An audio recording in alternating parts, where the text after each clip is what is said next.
You are looking at Julian's pronunciation guide, where we look at how to pronounce better some of the most mispronounced words in the world, like this other curious word. But how do you say what you're looking for today? Let's learn how to pronounce this name, the name of this town in the south of France.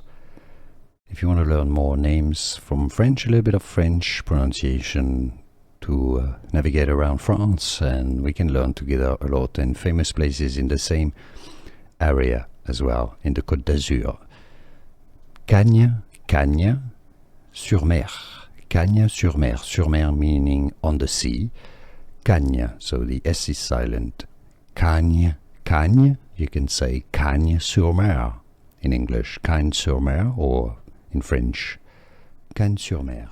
Here are more videos on how to pronounce more confusing words and names too many mispronounced. Like this video if you found it useful. I appreciate your support. I'll see you soon, and thanks for watching.